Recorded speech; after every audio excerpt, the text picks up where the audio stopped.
Hai seluruh, halo guys, selamat datang di channel Mamang Story, Women from Rhode Island, sebuah film karya Jeremias Nyangoen.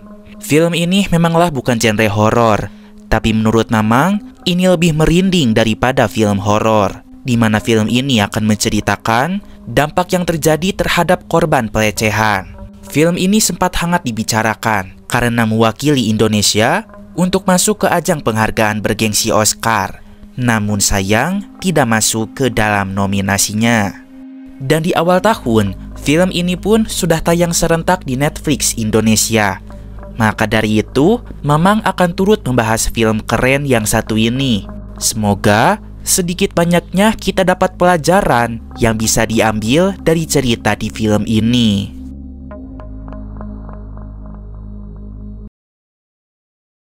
Sebelum ke videonya, Mamang mau kasih informasi dulu. Sebenarnya, selain bikin konten, Mamang juga jualan nih seluruh. Jualan apa emangnya, Mang? Mamang jualan cemilan basreng atau bakso goreng, makanan kekinian yang digemari oleh anak-anak muda sekarang nih. Bakso goreng yang crispy, dibaluti bumbu pedas dengan aroma daun jeruk yang sangat segar. Mamang jamin pedesnya juara seluruh. Kita nggak pelit kasih bumbunya. Cocok banget buat kalian yang suka pedas. Pasti bikin lagi. Yes. Yuk di order sekarang. Mamang taruh link toko Shopee-nya di kolom deskripsi ya. Hatur nuhun.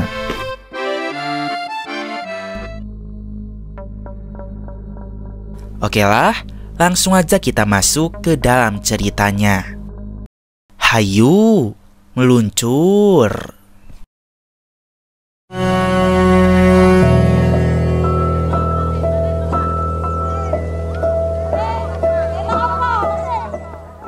Kisah ini bercerita di sebuah pulau bernama Pulau Rote yang ada di Nusa Tenggara Timur. Kala itu semua penduduk Pulau Rote berbondong-bondong menuju rumah seorang warga yang bernama Orpa. Karena Abraham, suaminya Orpa, sudah meninggal sejak 1 minggu yang lalu. Tetapi anehnya belum dikuburkan juga. Hal ini dikarenakan Orpa sedang menjalankan wasiat dari suaminya, di mana ia meminta tidak ingin dikuburkan dulu jika anak mereka yang bernama Marta pulang ke rumah. Diketahui Marta merupakan seorang TKW yang bekerja di negara Malaysia. Sudah bertahun-tahun dia bekerja di sana dan tidak pulang ke Indonesia. Dan ternyata saat ini Marta kesulitan untuk pulang karena ia merupakan pekerja ilegal di Malaysia. Jadi statusnya tidak resmi, sehingga ia dipersulit untuk pulang ke Indonesia. Berta membela ibunya. Ia minta bibi dan neneknya untuk berhenti menyalahkan ibunya. Sementara Orpa yang bersedih pergi melamun di tepi bukit sambil memakan singkong rebus.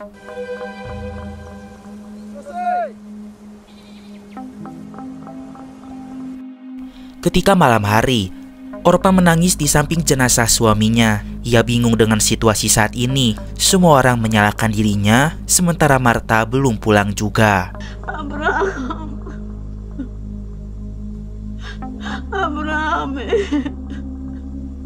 Keesokan harinya, saat sedang masak di dapur, Orpa akhirnya mendapatkan kabar baik, di mana Habel memberitahukan jika Marta akan segera pulang dan sedang dalam perjalanan menuju rumah. Ini tempat umum, bukan tempat pribadi. Ternyata saat bekerja di Malaysia, Marta mengalami kekerasan seksual dari majikannya yang sering dipanggil Dato. Hal itu membuat kejiwaan Marta menjadi terganggu. Marta pun tiba-tiba sering berteriak histeris karena ia merasakan orang yang telah melecehkannya itu ada di sini. Mama dia ada di sini. Mama. Orpa ikut panik melihat tingkah Marta yang tidak seperti biasanya. Ia berusaha menenangkan Marta sambil mengatakan tidak ada siapapun di sana. Berta, adiknya yang baru pulang sekolah, langsung masuk ke dalam kamar dan ikut menenangkan kakaknya. Mereka mulai menyadari ada yang salah dengan Marta, namun tidak tahu harus berbuat apa. Sore harinya, seorang pemuda bernama Damar datang ke rumah. Ternyata dia adalah mantan kekasih Marta saat dulu. Mereka berpisah saat 1 bulan sebelum Marta memutuskan menjadi TKW ke negara Malaysia. Damar turut prihatin melihat kondisi Marta saat ini. Akibat pelecehan yang didapatkan, Marta mengalami beberapa dampak psikologis, di mana ia kesulitan berkomunikasi dan menghindari interaksi dengan laki-laki. Parahnya, ia sering takut ketika melihat laki-laki yang perawakannya mirip seperti orang yang telah melecehkannya saat dulu. Betul lihat apa? Sementara itu, datang dua anak remaja yang bernama Ruben dan Marco. Mereka mengintip ke dalam rok Marta. Berta berteriak kencang agar sang kakak jongkok, supaya bagian dalam roknya tertutupi. Berta sempat mengusir kedua remaja itu, tetapi mau tidak mau, Berta memanggil mereka lagi untuk minta tolong agar bantu kakaknya turun dari atas pohon. Masa bisa bantu kau sonde? Bantu apa? Bantu kau turun. Namun saat itu, Marco malah mengambil kesempatan dalam kesempitan, yang mana ia tetap melakukan pelecehan terhadap Marta. Melihat hal itu, Marta yang murka seketika mengejarnya sambil bawa parang. Marta mengayunkan parang itu secara tidak terkendali, hingga membuat semua orang di jalanan takut melihatnya. Orpa kemudian memeriksakan Marta ke rumah sakit umum untuk mengetahui apa yang sebenarnya dialami oleh Marta. Setelah diperiksa, dokter kemudian menyarankan untuk membawa Marta ke Kupang agar bisa diperiksa di poli jiwa. Dokter menjelaskan setelah hasil lab keluar minggu depan, ia akan memberikan rujukan agar Marta dibawa ke rumah sakit Kupang, yang mana alatnya lebih lengkap dan tentunya lebih canggih. Dokter menegaskan jika Marta harus dibawa ke psikiater karena masalah kejiwaannya sudah lumayan parah. Beberapa hari kemudian, Marta bermain sendirian di kebun untuk mencari sarang burung. Ia pun menemukan sangkar burung yang jatuh dari atas pohon. Tidak lama dari itu, datanglah Paman Ezra menghampiri Marta saat itu dengan sepeda motornya. Ia bertanya apa yang terjadi. Marta menjelaskan kondisi anak burung yang jatuh itu. Ia minta tolong kepada Ezra agar bantu menaikkan sangkar itu ke atas pohon lagi. Tetapi saat itu, Ezra malah salah fokus dengan tubuh Marta. Nafsunya seketika memuncak, dan ia pun memiliki pikiran untuk memperkaos Marta. Lalu Ezra pura-pura akan ambil tangga supaya bisa meletakkan sarang burung itu ke atas pohon lagi. Tetapi dengan syarat Marta harus ikut dengannya.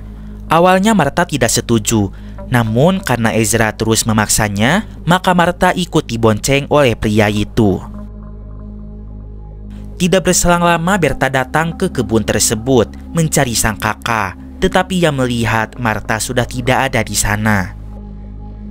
Sementara itu, Ezra sudah membawa Marta ke daerah pesisir pantai yang sepi, di mana banyak bebatuan di sana. Ezra kemudian akan melecehkan Marta. Saat itu Marta berteriak kencang, namun tak ada satupun orang yang mendengar suaranya. Beruntung Marta menemukan batu di sana. Ezra segera berlari ke perkampungan warga sambil berteriak minta pertolongan. Darah terus mengalir dari tubuh Ezra. Semua warga lari ketakutan, tidak mau menolongnya. Marta terus mengejar Ezra. Sementara itu, Ezra masuk ke dalam rumah seorang warga yang bernama Paman Kobis.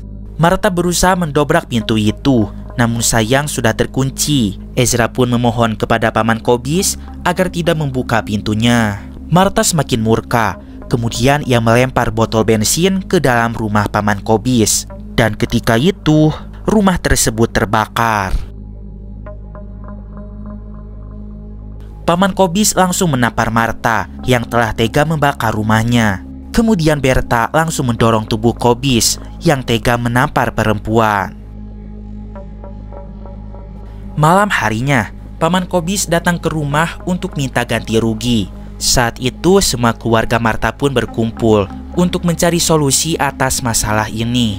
Orpa menjelaskan jika kini kondisi kejiwaan Marta sedang terganggu. Maka dari itu keluarga memutuskan agar Marta diikat di sebuah ruangan agar tidak merugikan banyak orang lagi. Sementara itu Paman Kobis turut minta ganti rugi atas rumah yang sudah terbakar. Ia minta uang sebesar 30 juta. Orpa merasa keberatan. Uang di tabungannya hanya ada 20 juta. Maka dari itu keluarga besar ikut membantu. Mereka semua patungan untuk mengumpulkan uang 10 jutanya lagi. Dan setelah semuanya sepakat, mereka pun berdamai dengan baik. Dari sini kita bisa melihat apabila adat di Pulau Rote itu, jika ada masalah, diutamakan diselesaikan secara kekeluargaan. Keesokan harinya, Marta dipindahkan ke gudang dengan kaki yang dipasung. Hal itu sebagai sanksi dari perbuatan yang dilakukan oleh Marta kepada warga sekitar. Beberapa hari kemudian, Berta mengirim sejumlah uang kepada Paman Kobis. Saat itu Kobis pun menandatangani surat terima uang. Setelah itu, ia pun terus menggoda Berta. Sebagai anak SMA, Berta sangat tidak suka digoda, apalagi oleh pria yang jauh lebih tua darinya. Berta kemudian meledek Kobis dengan kata-kata yang kurang enak. Beberapa hari berlalu, Orpa dan Berta harus membersihkan tempat tidur Marta yang penuh dengan kotoran. Marta pun dimandikan oleh Orpa di tepi pantai dan dirawat dengan sangat baik. Paman Hebel kemudian datang sambil membawakan makanan. Ia berniat menjenguk untuk melihat kondisi Marta yang semakin memburuk. Setelah rapi dan bersih, Marta kembali diikat di dalam gudang lagi. Malam harinya, Orpa sibuk membuat gula aren untuk tambah-tambah biaya kehidupan sehari-hari keluarganya. Ia terus belajar membuat gula hingga lupa memperhatikan Marta.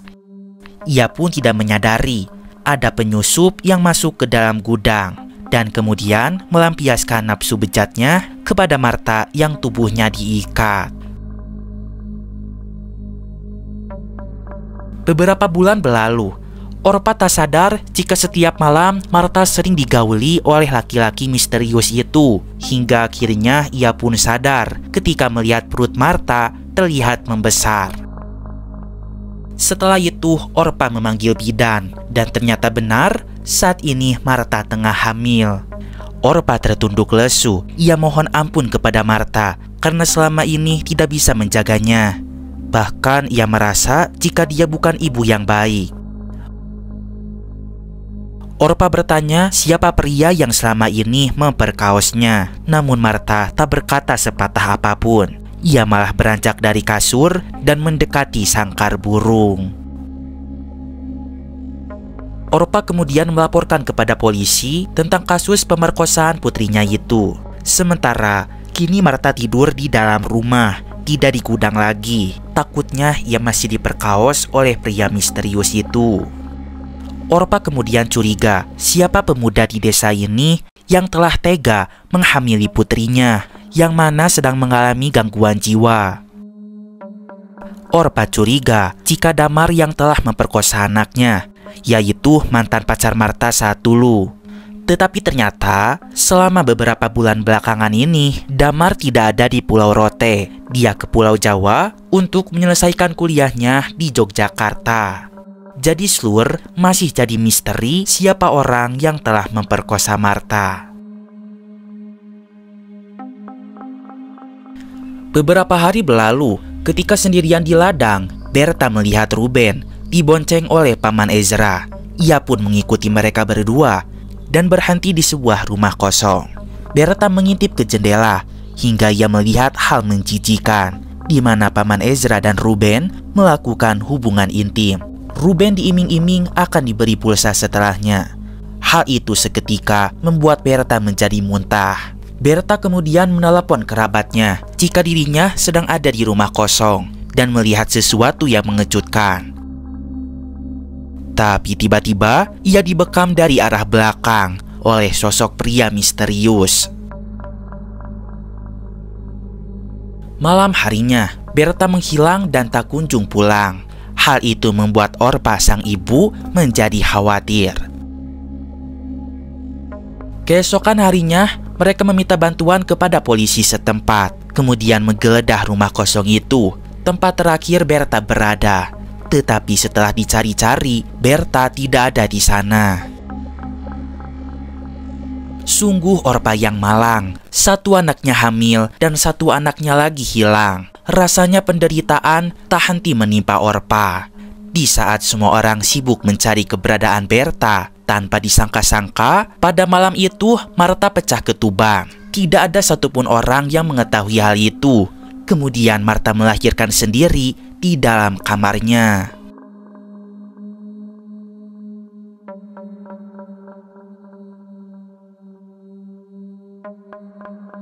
Di saat anak Marta sudah lahir, mereka semua masih kebingungan siapa bapak dari anak tersebut dan siapa juga yang telah menculik Berta. Sementara itu, ternyata Berta dikurung di sebuah ruangan yang sangat gelap gulita.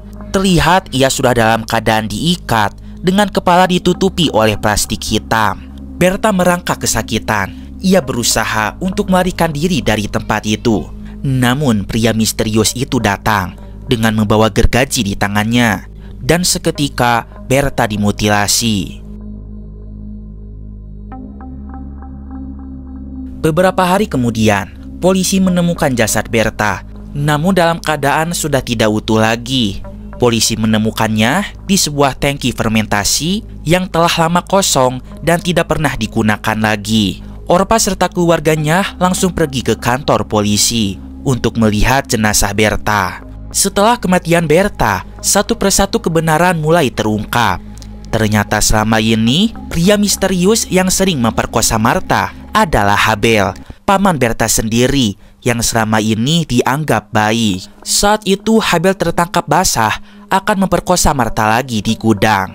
Namun ia sudah dijebak karena banyak orang di sana, sehingga kebusukannya menjadi terbongkar. Mengetahui pemerkosa Marta adalah Habel, keluarganya Orpa meminta untuk memenuhi sanksi adat, yakni menggali kuburan ibu Habel untuk mengambil tulang belulangnya. Hal itu sebagai simbol merebut kembali kehormatan atas pelakuan terhadap Marta. Setelahnya, Orpa bersikeras melapor kepada polisi, meski Habel dan istrinya berulang kali memohon agar perkara itu tidak dibawa ke ranah hukum. Namun Orpa ingin Habel merasakan efek jera supaya tidak melakukan pelecehan lagi.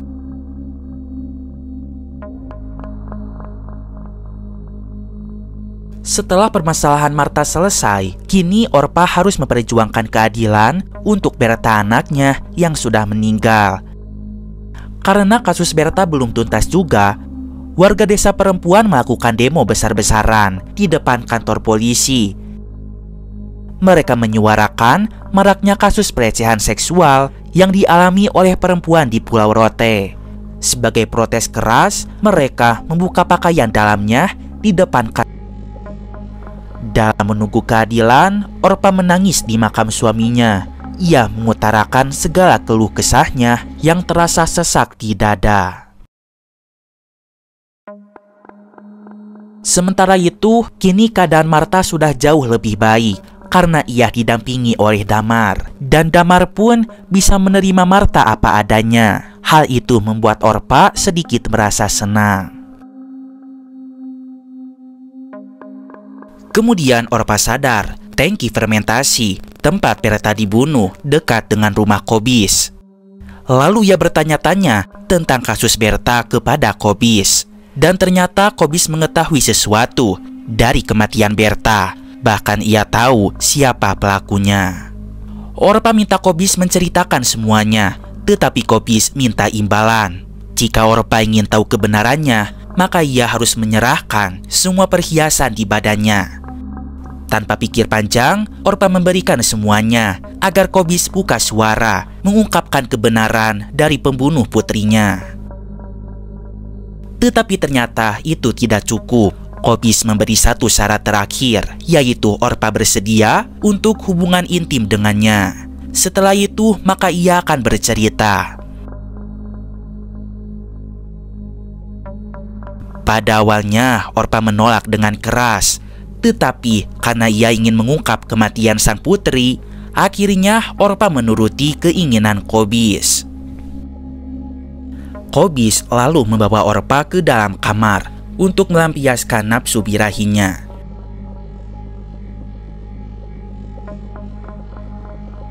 Setelah selesai bersenggama, Orpa mendesak Kobis untuk segera bercerita. Dan ternyata pelaku yang telah membunuh Berta itu adalah Kobis sendiri. Ia melakukan itu karena merasa sakit hati atas ucapan Berta saat itu, serta ia tak kuat menahan nafsunya, ingin memperkosa Berta juga.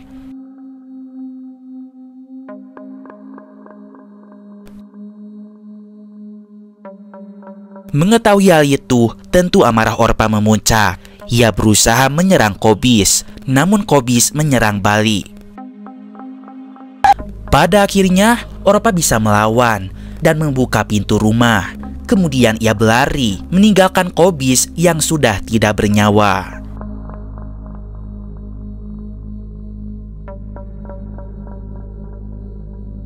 Dan cerita pun berakhir. Nah, itu dia seluruh alur cerita dari film ini. Dari sini kita bisa melihat betapa seramnya dampak dari pelecehan seksual.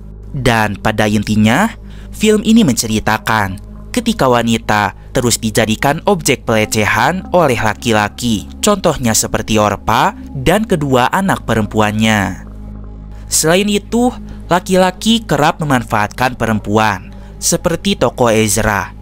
Sebenarnya, tujuan ia memperkaos Martha di tepi pantai saat itu demi menutupi identitasnya yang merupakan seorang Homo sapiens. Tidak seharusnya wanita diperlakukan seperti itu, dan semestinya kita menghormati perempuan, karena kita semua terlahir dari kelamin yang berdarah, yaitu dari seorang perempuan. Oke lah, cukup sampai sini dulu aja video kali ini. Mamang pamit dulu, keep enjoy, and see you.